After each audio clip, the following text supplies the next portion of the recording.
আদাব মুক্তা দিদি, আপনি কেমন আছেন? ভালো আছি, আপনি কেমন আছেন? এই তো আমি ভালো আছি। আর এখানে এসে এই পরিবেশ, পাশাপাশি এই যে এতগুলো ঘের দেখছি এবং দেখছি আপনারা এই যে নারীরাও পুরুষের পাশাপাশি মাছ চাষ করছেন এবং সেদিকে এগিয়ে যাচ্ছেন, এটা দেখেও আমার খুব ভালো লাগছে। মুক্তা দিদি, আমি তো আপনার সঙ্গে একটু গল্প করেই নিয়েছি, দর্শকদেরকেও কিন্তু আপনি আপনার পরিচয়টা একটু দিয়ে দেবেন। আমার নাম মুক্তা বিশ্বাস, আমি রুদাগড়া বাগদা চাষী সিবিএ গ্রুপের সভাপতি। আচ্ছা। আর এখানে আমার গ্রুপে আছে 12 জন মহিলা আছে আর 13 জন পুরুষ আছে। আমি এদের সবার মানে সংগঠনের সভাপতি আমি। বাহ, আচ্ছা। তো আপনি এই যে সভাপতি হলেন বা এই দায়িত্ব পালন করছেন কতদিন হলো? আমাদের এটা 2 বছর গঠন হয়েছে। আমরা এই 2 বছরের প্রথমে থেকে আমি সভাপতি হিসাবে আছি। আচ্ছা, তাহলে এই 2 বছর আগে আপনি কি কাজ করতেন? 2 বছর আগে আমি কোনো কাজই করতাম না, মানে বাড়িরই কাজই শুধু করতাম। হঠাৎ করে মাছ চাষে আসা?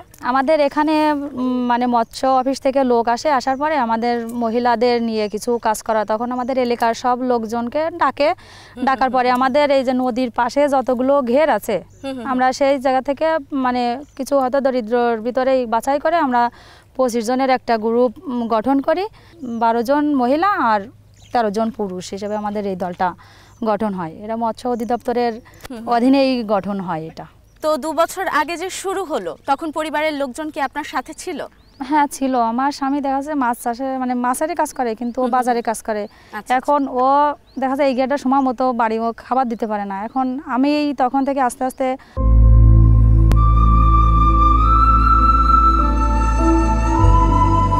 Harlan, be a show stealer. Available at Harlan stores. খাবার দেওয়া শুরু করি। যখন মাছ ধরে তখন আমি ঘেরে আসি, তারপরে মাছ যখন ছাড়ে তখন ঘেরে আসি। আস্তে আস্তে ও এই কাজগুলো দেয়, আমার এই কাজগুলোর দায়িত্ব আমার একটু বেশি।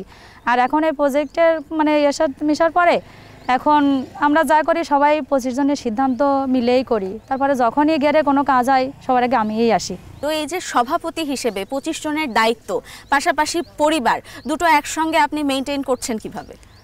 এখন আমার পরিবার থেকে এখন আমার ছেলে মেয়েরাও মানে বোঝে যে আমার মা এখন বাইরে একটা কাজের সাথে যুক্ত, তারাও আমাকে দেয়। আমি দেখা যাচ্ছে যে সকালে এই জায়গায় আসছে, আমার স্বামী বাজারে যেতে পারিনি, ও বলতেছে না তুমি যাও, আমি আমার মতো খেয়ে আমি বাজারে চললাম। আমার পরিবারের সাপোর্ট না থাকলে আমি এত দূর আসতে পারতাম না। ওরা আমাকে যথেষ্ট হেল্প করে।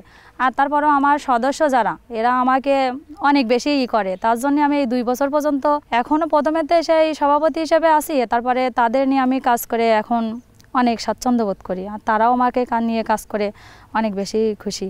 এই যে সামনে আমি ঘেরটা দেখতে পাচ্ছি, আবার আমার পিছনেও একটা ঘের রয়েছে, তো এই দুটো কি আপনারই?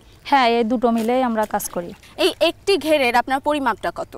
102 টাকা পার সহ এটা 102 একর। চিংড়ির চাষের জন্য আপনার তো ঘেরটাকে প্রস্তুত করতে হয়েছে আগে, কিভাবে প্রস্তুতি নিয়েছিলেন? আমরা প্রথমে এই ঘেরটা মানে নেওয়ার পরে তারপরে আমরা চারিপাশে পাড় উঁচু করি, তারপরে এই যে নেট দিয়ে করি যাতে এতে বাইরের পোকামাকড় না আসে। তারপর আমরা এই যে নদী থেকে উঠায় জল উঠায় আসছে এগেন ব্লিচিং করেছি, প্রথমে বিষ দিয়ে, তারপর যে ব্লিচিং করার পরে চুন দিয়ে তার 10-15 দিন পরে যেয়ে আমরা এই জায়গা আছে মাছের পোনা ছাড়ছি। তারপরে আমরা যখন বাগদার চাষের সময় আমরা ভিতরে ঢোকার সময় পটাশ দিয়ে আছে গেন আমরা হাত পা ধুয়ে তারপরে ভিতরে ঢুকি, আর সাপ ব্যাং যাতে না আসতে পারে এই জন্য আমাদের চারিপাশটাই এই এটা করা হচ্ছে, নেটিং করেছেন। হ্যাঁ, নেটিং। আমি যতদূর জানি খুলনার যেই নদীগুলো সেগুলোর পানি তো লবণাক্ত, তো এই যে গলদা চিংড়ি আপনি করছেন, গলদা চিংড়ির ক্ষেত্রে তো মিঠা পানি লাগে, তো সেই ক্ষেত্রে আপনাদের কোনো সমস্যা হয় কিনা? না, আমরা যখন নদীর পানি উঠাই তখন আমরা বাগদা চাষের জন্য একেবারে মানে একবারেই উঠাইনি, আর আমরা বছরের আর কখনো মানে সেই লবণ পানি ঢুকাই না। যখন বাগদা ছাড়বো সেই সিজনে আমরা একবারেই লবণ পানি ঢুকাই। তারপরে বর্ষার পরে বাগদা একটু বড় হয়ে গেলে তখন আমরা গলদা রেণু দিই, এই জন্য ওই লবণাক্ত পানির জন্য আর গলদার কোনো সমস্যা হয় না। তার মানে আমরা জানতে পারলাম যে আপনি গলদাও করছেন, বাগদাও করছেন, সাথে এই যে দুটোই করছেন, কোনটা বেশি লাভজনক? এখন বাগদা আছে শুধু সিজন অনুযায়ী, আর গলদা সারা বছরই থাকে। বাগদা আছে 60 থেকে 70 দিনের ভিতরে বাগদা উঠে যায়, আর গলদা সারা বছরই থাকে। এর সাথে আমার এখানে সাদা মাছ, রুই, কাতলা, গ্লাস কাপ এগুলোও আছে এই জায়গা। আচ্ছা, তো এই যে বললেন যে একসাথে সাদা মাছও চাষ করছেন আবার চিংড়িও চাষ করছেন, তো কোনটার পরিমাণটা আপনার বেশি? এখানে আমার গলদার পরিমাণ বেশি।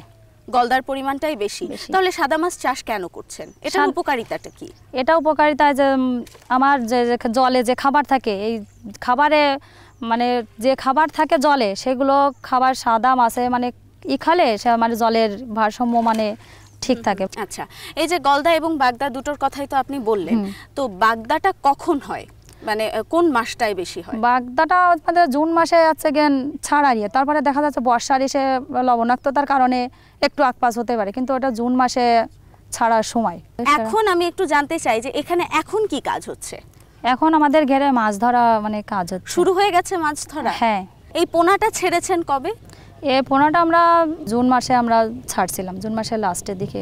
গত বছর জুন মাসে। বড় হতে ঠিক কত সময় লাগলো? 4-5 মাস, মানে 4 মাস 5 মাস হলেই আছে গিয়ে নিয়ে যায়।